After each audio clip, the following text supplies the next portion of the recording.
Hello class. In this next series of videos you'll be learning how to have correct posture, hand position, and wrist movement basics. Hopefully after this series you'll be on your way to more relaxation and dexterity in your playing, as well as fluidity in the sound that you're creating.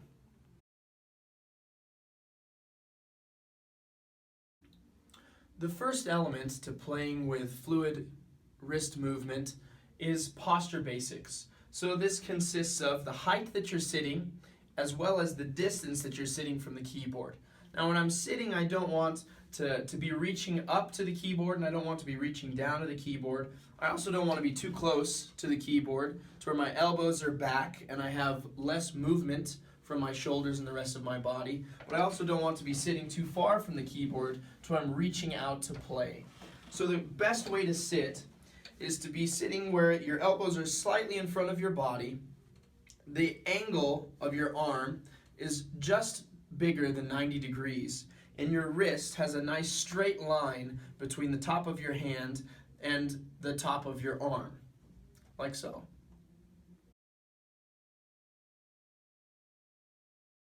Now that we've established ourselves in a proper seated position, we can move on to our hand position. Our hands are very complex mechanisms that we use for all the different activities in our lives. But when we use them to play the piano, there's a specific way to do it. We want our hands to be arched in a way that we have strength. It's called skeletal strength.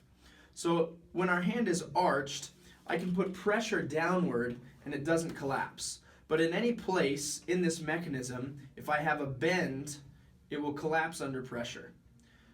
Or if I'm bending backwards and my joints are bending backwards, that's not where we want to be. So I like to think of the arch of my hand like a cathedral arch. If you've seen the older cathedrals, the Roman era cathedrals. So that when I place my hand on the keyboard, it doesn't collapse under pressure, and it allows me to transfer the weight of my body through my arm into the keys so that I can play a chord.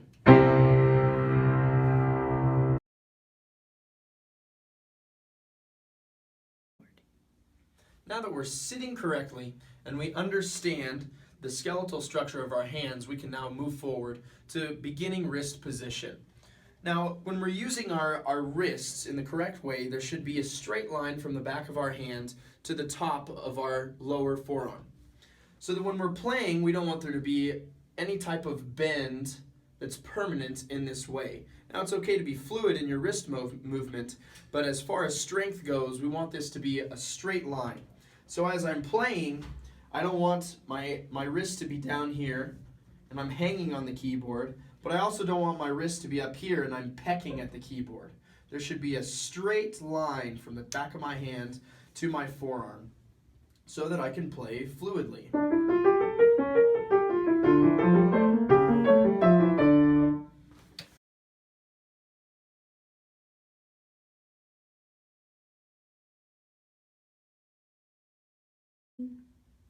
Now we can move forward to wrist movements. The first part of basic wrist movement has to do with a downward bend and an upward spring of our wrists as we're playing a note. So it should look something like this. As if there is a trampoline on the keyboard that we're going down into and then springing up from. So that when we play, our wrists go down and up.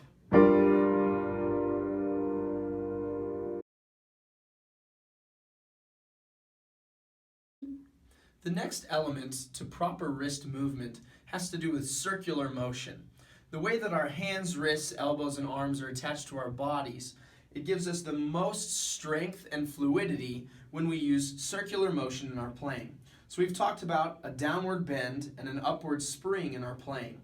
Now we add to that the circular motion of our arm. So it should look something like a downward bend that swings out and springs up, and my arm is continually moving in circles.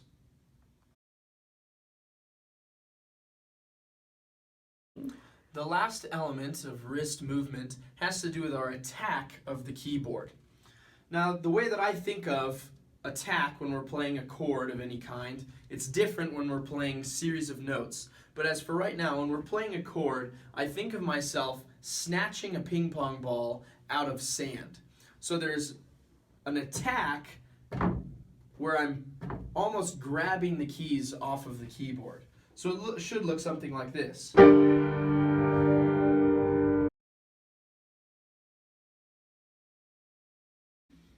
Lastly, we want to combine these three movements into one fluid movement. We've talked about a downward bend and an upward spring. We've talked about circular motion, and we've talked about snatching the ping pong ball out of the sand for our attack. So here's an example from a Trinity by Franz Liszt of how we can use all three movements in one movement.